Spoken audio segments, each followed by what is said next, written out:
Hey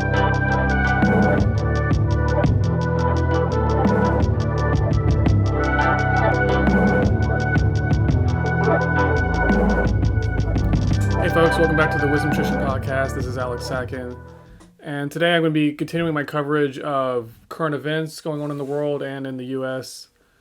Recently, I've been focusing a lot on the Middle East and the situation around Israel and Gaza, and today I'm going to be shifting and talking about the U.S. border situation and how that might tie into events in the Middle East, but also how it ties into this larger Great Reset initiative. So to explore this topic, I've isolated a number of clips from various sources, and I'm going to play them and then comment on them. And if you don't follow me on Instagram, I periodically post reels from various sources updating commentary on the war. And so, some of these reels are isolated clips from my podcast episodes, and some of them are not from the podcast episodes. But definitely follow me at The Wisdom Tradition on Instagram. And also, if you don't follow me on Substack, I recently did a 4-part post where I curated clips from my Instagram in a variety of different subject areas that have to do with this Middle East conflict. And I did a 4-part series, like curating them and sort of putting them in order and showing how they build a story about the what's going on in the Middle East. And the last one that was in that series was looking at future phases of the war and the idea not only that this conflict could escalate into a larger regional war, but also that the Great Reset agenda could come in and unexpectedly shift that whole situation into a different phase. It's harder to predict, but keep in mind that Israel's strategic value for the United States is very much closely tied into the petrodollar and the oil economy. And part of the Great Reset is a move to digital currency, so a change in the nature of money, but also a change in the nature of energy and a sort of de-emphasis of traditional carbon-based fuels. And so if that shift does happen, there's no longer a need for Western powers to prop this Israeli government up, because this Israeli state would never exist without the protection of the United States. And the whole basis of the Israeli state has nothing to do with the cosmopolitan trajectory of world civilization or Western civilization, and it has little to do with the values of the American people. And so I'm wondering if the Great Reset and the various forms that it may take, if that spells the end of Israel, and if it spells an end to the need to balkanize the Middle East region. So what we're seeing right now could be the last great hurrah of this paradigm in the Middle East that has been foisted upon the peoples of that region by outside powers, imperial powers, first Britain and then America predominantly. But this could be the last hurrah for Israel and the paradigm of Middle East relations that have been the norm for the past, 70 years, but even going back really almost 140 years. So that is my thoughts right now on the Middle East conflict. I'm actually recording this on the 5th of January, 2024. So now let's move into the open border situation, the border crisis. And this was something that kind of came into my view a few months ago. I had been kind of sleeping on it, wasn't that aware of it. And then once I started learning about it, it's something that has stuck with me, because I haven't been able to figure out, this is so crazy. Why would they be forcibly doing this? Why has this system been engineered into place? And so I found that the best commentary by far on this, the only people really commentating on it, are really people from what are traditionally associated with the right, but really I think this dialectic of right and left and liberal and conservative kind of broken down. So the clips I have isolated are from some people who are traditionally associated with that trajectory, but I think are actually willing to look at the ugliness in the world. And that's a big theme of why I'm covering these topics, because this all has to do with the collective shadow. And so I'll get into that more. I have a future episode that's going to revisit the topic. I've talked a lot about it in the past.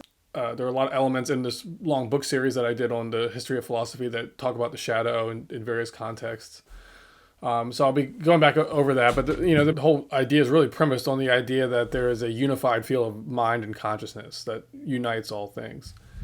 And so all of this evil that's happening in the world and all this destructive behavior is all taking place within the context of a unified field. So we need to find some mechanism to explain this situation, and that's where the shadow comes in. The shadow is about it's like a karma body. It's the manifestation of blockage and the lack of integration within the self. And so, for humanity as a whole, but also on the individual level, this blockage manifests as what Carl Jung called a shadow complex. And so the theme of the current age, or the theme of the current time period, seems to be an externalization in a very strong, drastic way of shadow complexes at all levels. So there's a collective shadow complex, and then within different individuals, they're manifesting that in their own way. And so there's this time of intense psychic pressure. And the ultimate outcome of this is going to be a sort of revelation of the shadow, and you let sunshine metaphorically into that shadow, into that blocked off sphere, and you illuminate it, and that begins the healing process.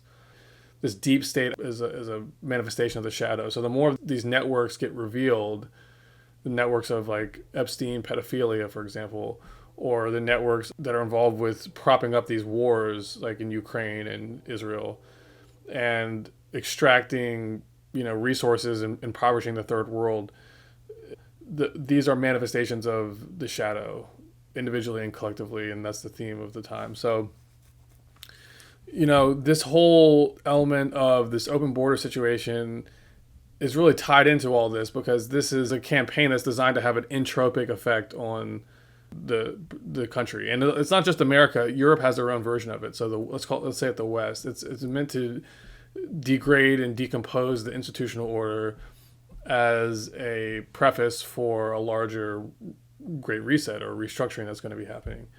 And so when we look at this open border crisis and the different different elements of it, we're going to see human trafficking. You're going to see, cartels and sort of gangsterism involved. You're going to see the deep state, and you're going to see the puppets in Washington, all coming together to manifest this thing. And it's completely outside of the awareness of the majority of the public, and it's outside of the democratic processes of the government.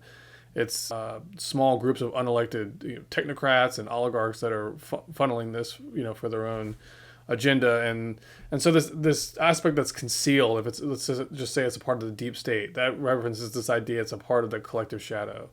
But what the shadow does in your individual life, psychologically in terms of your behavior, but also collectively, is that these shadow complexes, the longer we give them our energy and empower them, they become entropic forces in our lives. So they drive us to do self-destructive things. And so this is the epitome of a self-destructive thing for the American nation, and also for European culture.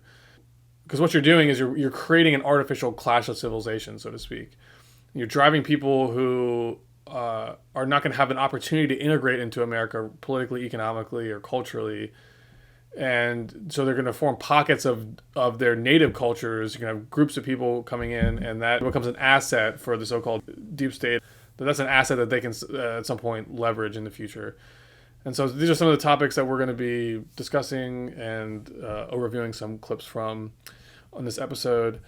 A few of these clips are actually from Alex Jones. I've been going back, and I hadn't really been paying attention to him, but now that he's back on X and sort of back in the spotlight, that kind of brought him back into my awareness, and I've been going back into his show, and to be honest with you, quite impressed with what he's been doing in terms of revealing this agenda on the open border crisis. And he's got one clip, I don't have it here to share with you today, but where he goes back 15 years and talks about the foundations of this, that this was going to happen. And he, in presenting his facts, he really reveals a lot of the papers and policy papers that revealed this a long time ago. So that's where he's coming from. He goes into the government papers, think tank papers that advocate for this, and then he kind of builds his, and he has a lot of guests on too. So Alex Jones has a bad rap, but if you think about it, he's someone who talks about this insane corruption and ugliness and has for a long time, and people didn't want to hear it.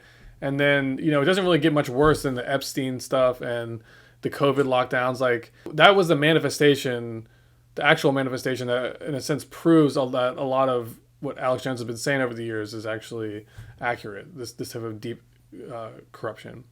And I think part of the reason that so many people don't want to engage with him or hear what he has to say and are prone to dismiss him is because, again, it has to do with the shadow, is that it's very painful to have that awakening to want to look at the ugliness either in yourself or in the world that you live in, particularly if you're someone who works within the system and benefits from it. Like, hearing the ugly side of that, people have an aversion to it, and that therefore they have an aversion often to the messengers. They want to shoot the messengers. So I definitely recommend, if you have the time, checking out some of his stuff. It's actually pretty good. But anyway, without further ado, let's get into the first clip that we're going to be looking at. It's from the Alex Jones Show, and it, as a bunch of these are going to be, and it talks about how Biden, back when he was running for presidency, I think in 2020, so those have been around 2019, talks about when he becomes president, he's going to open the border, essentially, and that he wants all the immigrants to storm the border. So this is like, whatever people are behind Biden, that neoliberal camp that is part of this Great Reset agenda and driving it, they clearly have been setting this up for a while as part of a larger scheme. So let's look at that. In the course of doing that, we'll be getting into some more of the facts about what exactly is happening with the open border, how many people are coming in, and how staggering the numbers are in this situation. I mean, particularly if you look at the footage of just thousands and thousands of people every day streaming in, like, it becomes hard to even fathom, like, where all these people are going to go to. But now you have the mayors of various states like Chicago, New York, talking about they're overwhelmed and at a breaking point. And so this is only going to get worse because it keeps increasing almost every month. So anyway, here's the first clip. Here's a short clip of Fox News just last night explaining what's happening at the border. Take a live look at our Fox News drone over in Eagle Pass. They have had another mass illegal crossing out there. You can see hundreds upon hundreds of illegal immigrants waiting for processing there. You might be able to see a bridge off in the background. That is where the trains come in. Well, CBP has announced they are suspending railway operations to move CBP officers down into the field to help Border Patrol with processing. In other words, Harris, they're shutting down international commerce in order to help speed up processing of these migrants. Many of them, again, will be released. And back out here live, December is traditionally one of the slowest months at our southern border, but the Border Patrol Union tells us right now their numbers show they are on track to potentially have the highest single month of arrests they have ever had at our southern border. But then if you want to fly, let's say I want to go interview Tucker Carlson next month, which we're setting up. And TSA might pull me aside, want to grope my genitals. But the border's wide open. Here is a short clip of Biden when he was candidate Biden saying, when I win, immediately surge the border. Here it is. What I would do as president is several more things, because things have changed. I would, in fact, make sure that we immediately surge to the border. All those people are seeking asylum. They deserve to be heard. That's who we are. We're a nation that says if you want to flee and you're fleeing oppression, you should come. But you don't need any evidence that you're fleeing oppression. And then they bring unaccompanied children. Now they've stopped the DNA testing that just takes a day or so we have no idea where they're going. I mean, this is slavery 2.0. This is happening. All right, so this is just an intro to the topic, really, but we have, this clip of Biden, and by implication, we know he doesn't really run anything, so it's whatever group is behind Biden, signaling at an early point that this was going to be happening. And then as soon as he got in is when this border crisis really started. And then there was a clip there from a news show that was just showing, or just talking about how many people. I think there were 300,000 people just in December. And this is supposed to be a low month. And so this is just going to keep ramping and ramping. And I've seen, I mean, I'm not going to share all the clips I've seen the past couple months, but the show Redacted with Clayton Lewis has been doing, or Clayton Morris, I should say, has been doing a lot of coverage of this. I think that's actually how I first got onto it. And he's had interviews with a number of different journalists who've gone there firsthand, not only to the border, but also gone downstream of it and into Central America, and shown that there's a pipeline and a whole system that's been put into place to funnel these migrants. So the word has been sort of put out unofficially that this is open, that this program, whoever wants to come can come in, and there's a whole infrastructure that's been set in place across multiple countries to bring people, and it's not just people from Latin America. Presidential candidate RFK Jr. went down to the border and filmed something, and he was showing how bad it was then. He just kind of went down just one of the lines as an example, lines of people who were waiting to get in, and it was like very few of them were from Latin America. It was people from Asia, Southeast Asia, Africa, like all over the place. And so there's this funnel that's set up so people can come into Central America or Mexico and then get put into this sort of migration route. And then when you get up to the border, there's this whole system in place of like military, border control agents, like a number of different agencies that are funneling and letting these people in. So this is a policy program, but it's not been implemented at anything touching the democratic process. This is completely like a deep state / technocrat operation. And it does, and like there's no explaining it other than it must be for some other purpose other than, granting asylum to these people because they're entering a country that's in an economic crisis. I think a lot of them aren't even allowed to work, so they're just being put on government subsidies. It doesn't make any sense to implement it in this way other than they're bringing in an asset that is going to be used in a future scenario. And so he was kind of making that point there at the end of the clip. So let's jump on to another clip. Again, this is from the Alex Jones Show. And in this particular clip, if you're watching this, you can start to see some of the visuals of these migration flows of thousands and thousands of people coming in up through this pipeline, up through Mexico, Latin America, up to the border. But anyway, let's hear this next clip. I see the comments all over X everywhere. We need the military down there. Oh, the military's on the border. Don't worry, they're there to facilitate and process. The feds put out new numbers this morning. Every 3 months, they are, quote, apprehending, people come to them, the amount of people or more than live in the city of Denver, Colorado. So we're talking almost 1 million people now that they're apprehending, 800,000+ every 3 months. They estimate they only make contact with 20%. So if it's 800,000 in 3 months and that's 20%, do the math. It's over 3 million. All right, so he's saying there over the span of a few months, up to 3 million people, because a lot of these people aren't even tagged or documented. And like I said, the official numbers were 300,000 last month, but that's just documented. So you factor in who may have also come in undocumented, it could be twice that or more. So it's hard to know. And then there's this whole thing with kids coming through. It's crazy.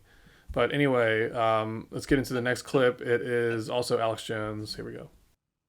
And the ADL, the Southern Poverty Law Center, are all there suing and attacking and censoring anyone that points this out. And the giant human trafficking and the slave labor and the sex slaveries all admitted in Senate and Border Patrol and ICE reports. Our government is run by monsters. This is bigger than the Lolita Express ever transported in children in its entire decades of operation with Jeffrey Epstein. Every day, more children smuggled in by people that aren't their parents and brought right across the border with no IDs to disappear into a hellish black hole in one day than were ever transported in over a decade on Jeffrey Epstein's sex slave plane.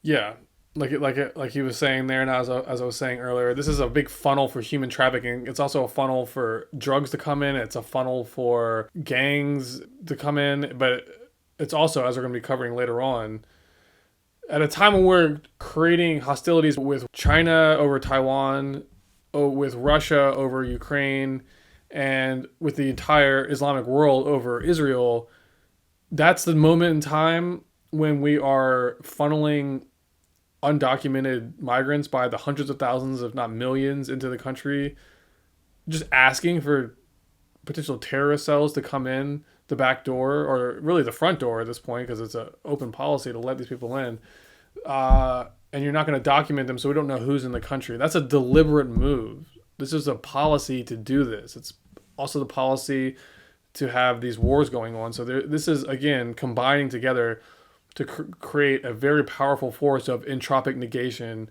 within the American system. So this next clip, also from Alex Jones, he makes the point where it's not just that the border is open or the border system is broken. He's emphasizing that it's been accelerated. It's a weapons system, really. It's a magnet designed to cull in people from all over the world and funnel them into the country. So it's not just the normal migration system, but it's like they're actively have set up a system to bring these people into the country. And this is really not about, oh, we should be a haven for, displaced peoples or refugees. This is not what's happening, because it's lawless.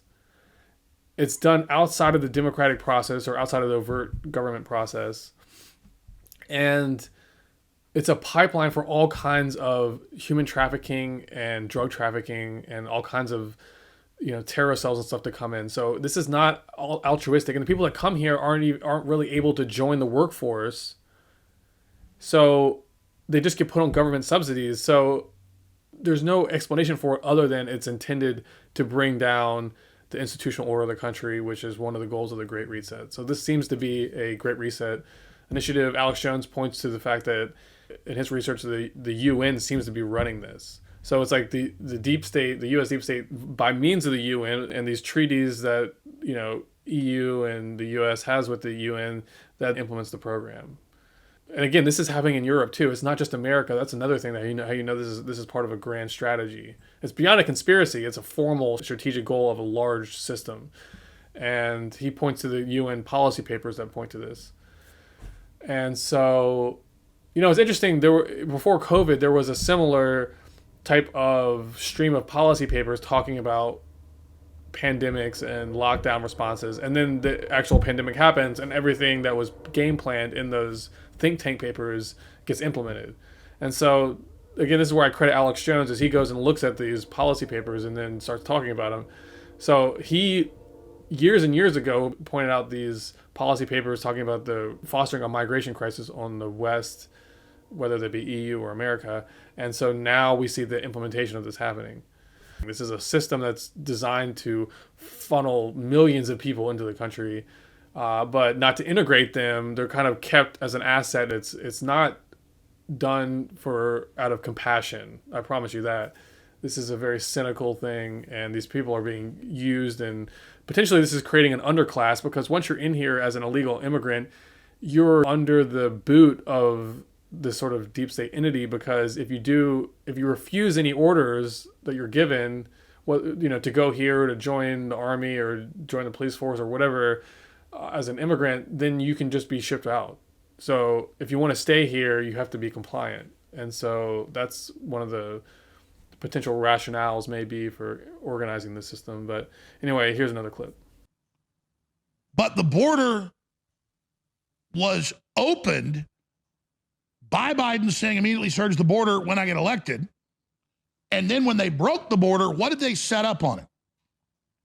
They set up an accelerator, like putting nitrous oxide on the engine of a car. So instead of it having 500 horsepower, it has 800 horsepower. So if the police close a highway because of a chemical spill, it's closed. You can't go down it. That's a closed border. If they open the road's open, but you still have the speed limit 75 miles an hour or whatever it is. But if the police open it up and say, by order of the governor, this 100 miles of highway has no law on it now, and you can drive 300 miles an hour on your motorcycle or whatever you want and kill yourself on it. It's Mad Max. You haven't just opened the border, you've accelerated it. So the border is not a border. The border is a catapult. It is a delivery system. It is a funnel. It is a cannon. It is a jumping off point.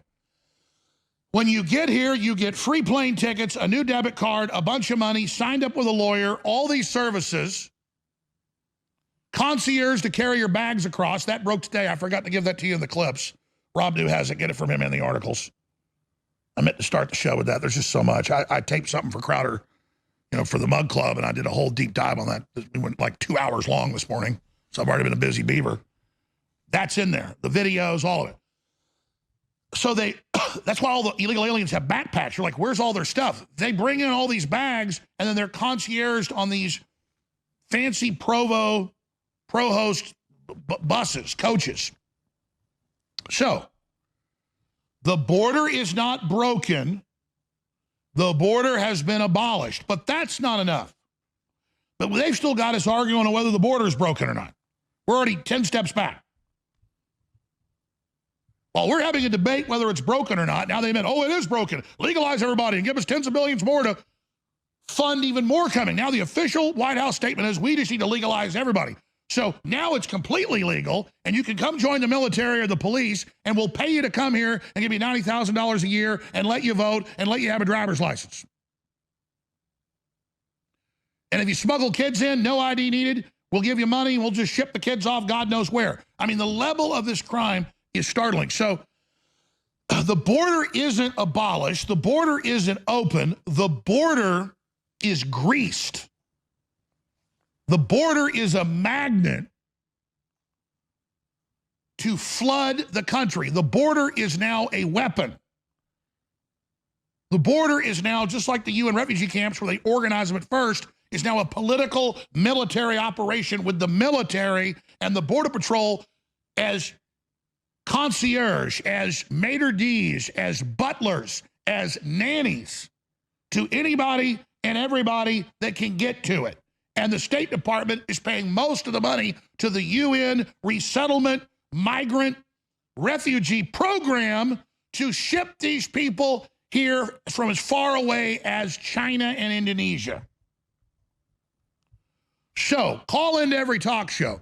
Call into C-SPAN, call your congressmen and women and say, will you stop debating whether it's broken or not and play in that game? Is there a new world order? Is there a plan for a carbon tax? Is there a plan to tax and reduce beef?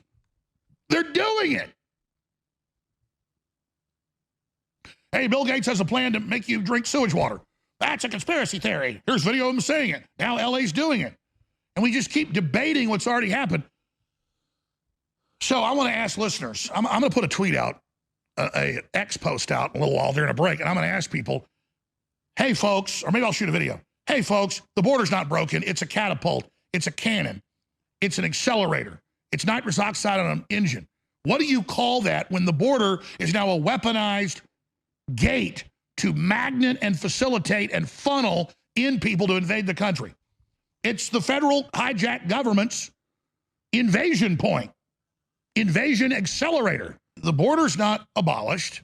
The border's not collapsed. The border's not dissolved. The border is an enticement zone, a magnet, a lottery ticket, a payday, the border is now a weapon system run by the federal government and the Pentagon to invade and destroy America. The border is now a weapon system to cannon, to supercharge, to amplify, to put pressure, to accelerate the end of this country. And that's it, replacement migration. It's now a UN globalist weapon system to destroy the country. So, but what's the term we use? It's a cannon firing illegal aliens into the country. It's a magnet sucking them up here. It's the opposite of a border. Reality and facts are important. So what do you define that thing? It's not a border. It's a wide open door through which illegal aliens are paid and enticed to invade the country with a bunch of kidnapped kids. All right. In the next clip, we're going to, also from Alex Jones, we're going to go into a little bit of the demographics of who is coming in.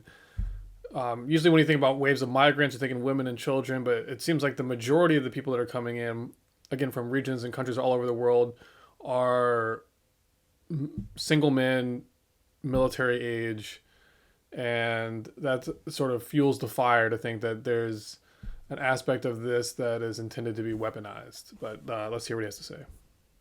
We have the footage in California, Arizona, Texas, everywhere, every day, tens of thousands per sector pouring across.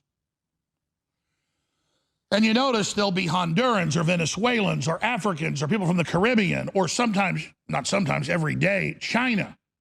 They're all in groups because the UN at the refugee camps gives them debit cards when they get there, pays for them to get to the refugee camps in Central America, then pays them with maps every leg thousands of dollars more to get to their next destination.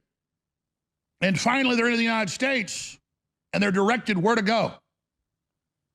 I got a report here in the stack of a tiny town of a few hundred in Colorado, and they directed 300 illegal aliens to go to it during a snowstorm, and there's an NGO set a building up to take the town over. Same thing was done in Europe. You read those articles years ago about tiny German town of 120 just had 300 Afghans put in it. All the churches and government buildings now house them. They're never deported, 99% of the time. This is a ultra massive, total, complete takeover. Here's footage on screen of the federal contractor smuggling children in an airport. I have dozens and dozens of those videos that are new. You go to any airport, it's like seeing fish in a barrel. It's happening everywhere. So this is the reality, ladies and gentlemen. So when I give you the good news that at least people are starting to wake up to this, that's the silver lining. But overall, these are beyond storm clouds. This is a typhoon of corruption going on. This is replacement migration. It's the official UN plan. They're organizing them into voting blocks. They're using them for slave labor. They're using them for sex slavery. And then other military-age men are being recruited to be police and military on record,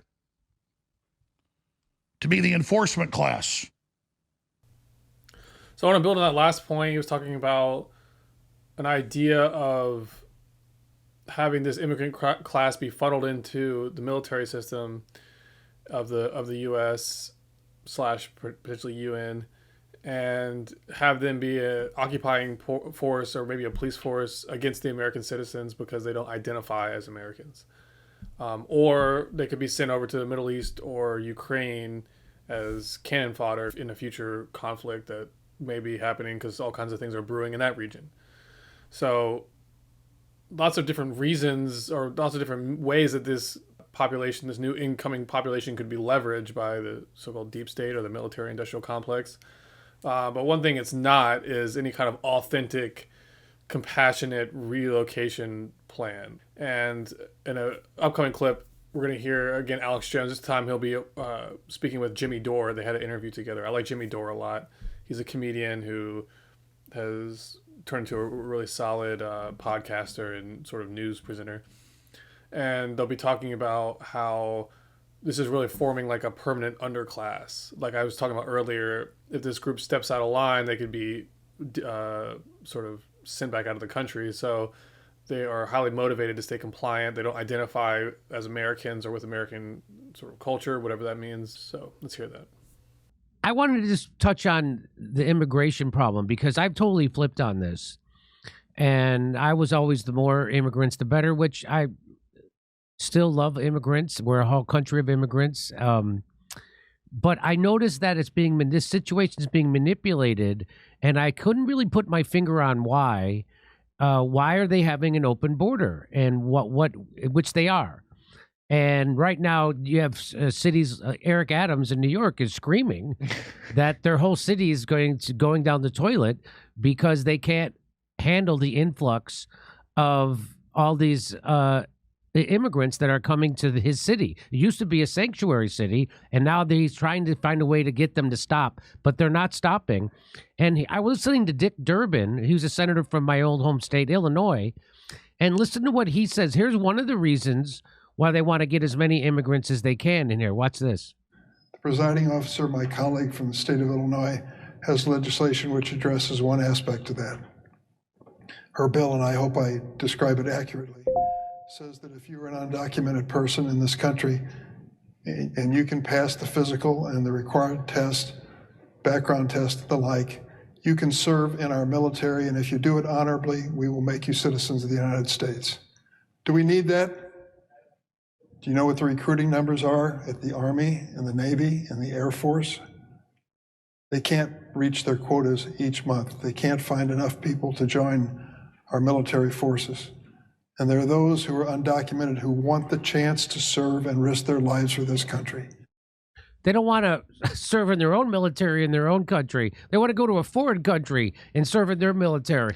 This is according. That's called mercenaries. Yeah, this is kind of how Rome ended. No, and Yes. so he's giving the game away there. He says it right out in the open. We have to fill our military with foreigners. Later cops and our farms. And have be our farm workers, have them be our medical workers and our military, and have them be our cops. This seems bad. Well, it's so bad. Here's what Eric Adams says about it. We're seeing the erosion of the quality of life that we've improved on in such a short period of time of this administration. And we have been impacted. For many months, we were able to keep the visualization of this crisis from hitting our streets, but we have reached a breaking point. We're no longer able to do that because of the volume in numbers. Just last week, we had 3,900 people that arrived here. We are averaging anywhere from 2,500 to close to 4,000 a week. And if you do the math, you see that's 8,000 every 2 weeks, potentially 16,000 a month that we must feed, clothe, house, educate children, and all the services that you would give a normal adult. And we're seeing that play out on our streets of New York. And that is what the breaking point looks like, what we are experiencing right now. So he's saying that New York is at the breaking point. Yet there's nobody that has a solution to this. Nobody even seems like they want to do anything about it. Well, I can tell you exactly what's going on, and you're dead on. Look, there's UN documents. Before that, there's a 100-year-old called Kalergi Plan in Europe, and the royalty got together and they said our people are too uppity. But if we bring in giant third world populations that we control and that we put on government jobs and government assistance, it'll be a new Praetorian Guard for us. But it's worse than that. If you go back to the lockdowns that only went on for like a year and a half here, or in Europe or Australia, they went on under IMF World Bank control over those countries that are in deep debt to the central banks. They were under 2.5, 3 year lockdowns, and they did big polls of the migrants. And they said, there's no jobs, the farms are shut, the factories are shut, I'm starving to death, I've got to come here. So they're victims of globalism being shut down. And yeah, our country needs new people. We're an aging population. We're not having more children. We're not having replacement rate. So I'm all for bringing people in, and immigration is what founded this country, absolutely. But when you organize them in UN camps, give them debit cards to get here, and you bring in millions and millions and millions a year into an infrastructure that's already falling apart, with the services being cut, with massive inflation, it lowers wages. It doesn't help the third world, like Ross Perot said. It hurts the third world. They fall more, we fall down, and the globalists have this big population. And then all these blue cities have passed laws for illegals to vote in local elections. They're under the control of the local community organizers. They're told how to vote. Now they get fast-tracked into the military. They purge the military with the shots and critical race theory, and so all the professionals get out. And then now they're going to replace it with the domestic security force that Obama talked about, that's just as big and just as strong as our military. And Illinois and other states are passing laws to have illegal aliens, as your co-host said, be the police. So you nailed it. History doesn't just rhyme, it repeats. Rome started doing this, and in a couple hundred years they collapsed because the enforcers they brought in said, hey, we're the bosses. Well, this won't take hundreds of years. Everything now is compressed. Everything is accelerated. There's more change now in a year than happened the previous 10. And that's going to get more accelerated in a type of singularity. I don't believe in a pure singularity or a total singularity, but it's definitely going towards that. So they lock down the third world, and then Al Gore says, man, climate change is what's making 1 billion people, he said last week on TV, come here. Well, it's funny. In the UN replacement migration document that they say doesn't exist, and your racists have pointed out, from the year 2000 and 2001, or several of them, official UN policy is to bring the third world here. And they say climate change will be the reason, then we'll bring them here. No, the policies of shutting those countries down and then flooding us, tens of millions extra starved to death, the UN admits, during the lockdowns. They blame the virus. It was the lockdown. So they destroy the third world and then do reverse colonization, bringing these groups in, and then they put many of them, as you know, working 15 hours a day as young as 12 years old in tire factories and cereal factories, and kids get caught in the machines and their fingers and arms get cut off, and it's back of the newspaper. And then you've got all the sex slavery, and they've lost track of 87,000 children, 400 plus thousand. They don't know where they're at either. I mean, folks, this is the jungle 2.0. This is absolute dehumanization, and this is lowering the standards, not helping the third world, but lowering them and lowering us again, so no one can aspire to the big carbon footprint. Austerity's good, humans are bad. So he kind of lays out the bigger picture there. I like that quote. And I want to follow up with a short clip that has to do with the trafficking, the sex trafficking, the child trafficking. Now, this is just a short one, but it's from a guy named Nick Bryant. And he was somebody who broke the story on the Franklin scandal, I think it was called. But it had to do with a child. This is back in the 80s, before Epstein story really broke out. But this had to do with a child sex trafficking ring run by the FBI or CIA or somebody that was involved with funneling kids from Nebraska to DC. And when the story broke, or the case broke, they found that the house where these politicians were having parties and these kids were being funneled to, that there was a big surveillance operation within the house. So the whole thing was designed to entrap basically politicians, and that's how you get them to play ball. So this has been going back a long way, this kind of trafficking he's talking about. But it is definitely tied in with the Epstein thing, which is very clear that was intelligence groups behind that. And Alex Jones, the way he talks about it, which makes sense to me, that it's sort of like a gang initiation or initiation cult, is that to, like in some gangs, they'll have you kill somebody or break some kind of crime in order to gain entry, because that way the gang has leverage over you, and so you become sort of bound to the group. And so having politicians or executives or something trapped up with child sex trafficking is the equivalent at this national level, political level, of getting of having these people initiated into this sort of cabal, so to speak. So that makes sense to me. But so Nick Bryant investigated Epstein. I think he broke the black book aspect of this Epstein story, but he was also back with the Franklin scandal years ago and wrote a book on that. So he's a good source. But anyway, here's Nick Bryant, and he's going to be talking about unfortunately, the sex situation. Our government is aiding and abetting child trafficking in the case of Jeffrey Epstein. And let's say someone lived down the block from you and you knew that they were aiding and abetting child trafficking. I mean, you would never trust them. You would never let your kids near them. And here our government is aiding and abetting child trafficking. I mean, so how can we trust our government? We've reached a point where we cannot trust our government. If our government is that corrupt, we can no longer trust the government. Yeah, I don't think it's if our government is that corrupt. I think it's our government is that corrupt in multiple arenas. So he makes a very good point there. It should be obvious now that you cannot trust the government at this point. And so the situations are being set for an inevitable great reset, because there's no going back at this point.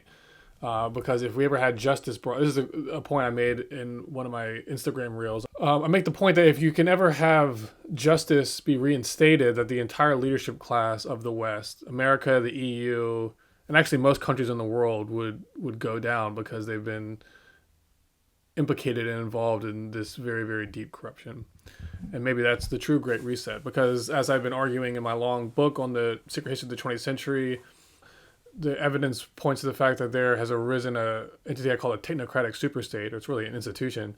And this is above and beyond these networks of oligarchy and corruption. And so I look at this whole network that we're glimpsing in terms of this corruption as being part of the oligarchy, but within that structure is something that's almost invisible, and you just get kind of hints of what the outer structure of it looks like. But this is the technocratic superstate.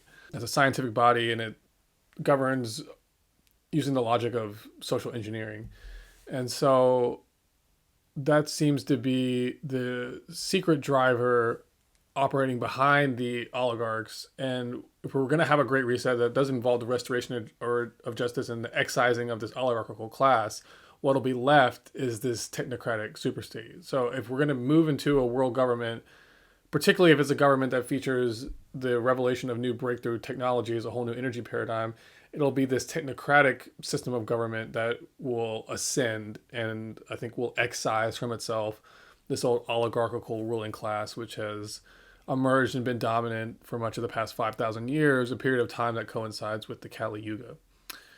So I want to play a short clip from Tucker Carlson in a recent interview that he did. You know, I sort of ignored and dismissed him for a long time, and then starting with the COVID stuff, I'm like, I kind of like what he was saying, and now I feel like he's one of the best public voices out there. So it's heartening to see that some of the most popular figures are actually putting out some of the best content and being some of the best, most courageous in terms of speaking truth to power. So for me, there's an intellectual curiosity at work here that I think you can work with. And I hope I have a chance to imbue some philosophy into that realm, because, you know, philosophy is nowhere to be found in the modern age. And that's really my goal, is to instill the principles of philosophy back into the world. But anyway, I really like some of the things that Tucker Carlson has been saying in some of his speeches recently. And I want to play one of them here where he's just talking about the open border crisis. It makes it clear that this has no other purpose other than to facilitate the deconstruction of the institutional structure of the country. This is also happening in the EU, and certainly this is being done with an eye to replace it with something that resembles something more of a technocracy. But let's hear what he has to say. Why would you, as the American economy sits on the cusp of collapse, when the US dollar is worth less than it's ever been worth, when our debt service is more than our defense spending, and when robotics are eliminating entire classes of jobs for working class people, why would you admit illegally tens of millions of people from the poorest countries in the world with no skills? Why would you do that? Is there some crazy plan the Chamber of Commerce, which is for it, by the way, has, where this is going to, I don't know, make labor cheaper? No. There's no plan. That will destroy the country, and that's why they're doing it. I mean, that's really the only explanation that's reasonable, because there is no rationale. Nothing about it makes sense at all, other than to basically maneuver assets into place, both here and in Europe, with the idea of maybe sowing chaos for a period and then implementing a new sort of institutional order. That's what it seems. I can't think of another possibility. So this next clip is also from Tucker Carlson. It's from his show on Twitter. He's interviewing Colonel Douglas Macgregor, who I've cited a lot in my analysis of the Middle East. Definitely go back and look at that Substack series I did. You can see some of his statements that I've isolated out for Instagram Reels. In fact, one of the Reels went viral and got 1.3 million views that I posted on Instagram. Several other are in the 6 digits of his stuff. So he's very popular, and I actually really like what he has to say. I mean, I think he is doing some of the best analysis I've seen. So anyway, in this next clip, he's going to try to tie in this situation that's going on in the Middle East and America's involvement in it with this open border policy. We're deliberately funneling potential terrorist cells into the country at the same time that we're causing war with the Islamic world with our support for Israel and are driving this far-right Israeli coalition to enact this plan for a new Middle East, so to speak. And so it's undermining American stability in the region and also creating a vast amount of hatred that will inevitably have a counter reaction here at home. And we're very vulnerable at this point to all kinds of different terrorist attacks that could really undermine the infrastructure of the country. And so, again, this seems part of a scheme to bring entropic negation into the American system. But anyway, let's hear what he has to say. And let's just keep in mind that one of the big as he's speaking here, one of the big initiatives of the COVID lockdowns worldwide, and particularly with Bill Gates and that whole crew, is to establish a digital ID system. This was also a dream of the Rockefellers.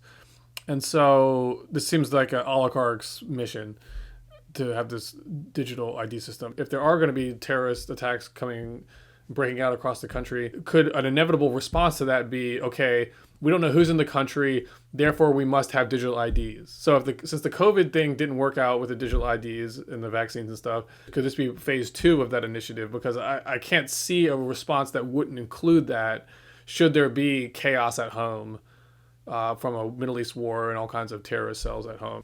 Everybody would be at this point saying, yeah, we need digital IDs and, kind of China type surveillance systems put in place, because otherwise the chaos will continue. So that's the only reasonable way to lock down the chaos. So this seems like that could be this whole situation could be in part a setup for that. But let's hear what he has to say. What about the concerns about terrorism in the United States? Well, I think they're very valid. Yeah, I think these concerns are very, very valid. We've had open borders now for the last 2.5 years, but we've had an illegal migration problem for the last 3+ decades. We don't know who's in the country. We really don't. The Europeans face something quite similar. They were bullied into admitting millions of Muslims from the Middle East and Africa. We've been bullied by our government to open the borders and let in effectively anybody who wants to come. So we don't know who's here, but we do know that Hamas, as well as Hezbollah, have positions in Mexico. So we have to expect that once Hezbollah is in the war and we are against them and Iran, that much of our infrastructure will be at risk. Something as bad or potentially even worse than 9/11 could happen here. So he makes a good case there. I'm going to follow his point up here with another clip that also is making the same kind of general points. This is from the Shawn Ryan Show. And this is from an interview with a former CIA analyst. I can't remember her name, but this is from one of his shows from a couple months ago. So here's a clip. The chaotic and deadly U.S. evacuation from Afghanistan stunned Americans and the world. So they're doing all this training and stuff in Afghanistan, Al-Qaeda and all these international terrorists. You think they're going to start coming up through our southern borders? Well, they've already started. Do you know that for a fact? Yes. How do you know that? I was told several different times about group pockets of terrorists that procured passports from the Afghan government with the sole purpose of coming to our southern border. The thing is, remember, they're on offense now, and they are coming for us. And a lot of them, remember, a lot of these guys we locked up for 20 years, and we didn't lock them up in a nice prison in the United States. They were in Policharki prison.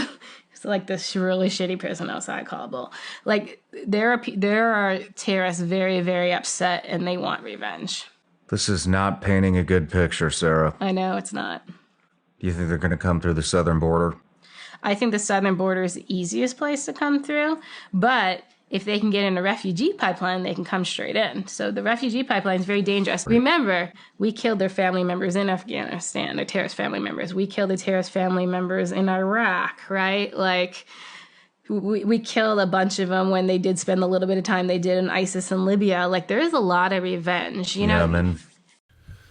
All right, so that's the second to last clip I have. The last one is a short clip that I isolated from a recent podcast of mine where I talk about the digital ID system and the open border. I'm just going to kind of repeating some of the points I've already made, but I'm going to play this one more time just to emphasize the idea, and then I'll be back with a few concluding remarks. Does creating chaos and terrorism at home create a condition where the populace is going to be begging for security measures and full ID measures in the way that they were rejecting them or not wanting them so much a couple years now after the COVID crisis? Because COVID very much seemed like, oh, it was also part of a digital ID system that they were trying to implement. So is this phase 2 of that global ID system initiative? And does this whole open border thing, these terrorist cells, the war in the Middle East, are these coming together to maybe create a new type of planned catastrophe in order to set the stage for the embrace of these new platforms and this new model of governance, which is now going to be based on controlling, your digital ID and your central bank digital currency. And you can kind of now regulate people's actions and behaviors based on those things. So, all right, so that's something to look out for. And I hope this episode has tuned you into the importance of this issue. And I think it's going to increasingly be in the news and on people's minds. And it should be, because it's unmistakably a next major move in the Great Reset Initiative. And it ties into all these other things going on in the world that I've been covering a lot, including the catastrophe in the Middle East. But there's lots more going on. I haven't done too much with the CBDCs. I'm going to want to be talking about that soon. And let me just pause and step back for a minute. The overall theme of my channel is to unite modern science with ancient philosophy and apply those two to the study of modern geopolitics, not only with the idea of, tracking what's going on in the world in terms of events and new developments, but also to use these data points to bring them into the model of philosophy and science that I put together, and to try to build an overall model to suggest, what do these things say about the nature of human civilization and human life and the changing nature of it, the evolution of it. And so, these larger themes about technocracy and oligarchy, these all fit together into a model that in many ways replicates the old caste system and kind of gives it a modern approach. And talks about archetypes and talks about the sort of collective mind, the collective psyche, the unconscious. And the most important thing to remember is that there is a unified field. So all this things that are happening in diversity are taking place within unity. And so nothing is actually out of control, but things are being driven archetypally according to almost like a cosmic clock. And there's a saying from Manly Hall that the initiates and the great sages are the guardians of the wheels of time, so to speak. So there's nothing that we can do. Like, free will is not free to change that archetype, but what we do is we are free to change our relationship with it. And I think that's one of the things that this period of time that we're living through, as we're on the cusp of global government, and we're potentially moving towards the end of a sub-cycle, a dark ages, the Kali Yuga, so to speak. That we are being forced to level up. And part of that means lots of unredeemed baggage from the past, undealt with trauma and fixations and complexes of various types, that we are being forced to confront those in a very intense way in a very compact period of time. So it is the fight with the shadow. And that's actually the topic of the next video I want to be, or next podcast I'm going to be doing, is to go back over my thesis of the collective shadow and go over some more examples of how that's manifesting in modern life. And I think this whole case study of videos I've gone into today are talking about that idea of the shadow, the fight with the shadow. And so I'll leave you with that. Thanks for tuning in. Once again, this is the Wisdom Nutrition Podcast. My name is Alex Sacken. Go to my website, alexsacken.com. You can find links to all my work. Subscribe to me on Substack. And I also have a membership page. I'm going to be doing a question and answer thing soon with the paid members. And my book on Manly Hall is available on Amazon. You can find a link to that on my website. I have a few t-shirts left of size large and extra large. If you want to get the bundle with the book and the t-shirt, a signed copy of the book, please do that. Support the channel. I really appreciate that. And that's it for now. So thank you very much, and God bless.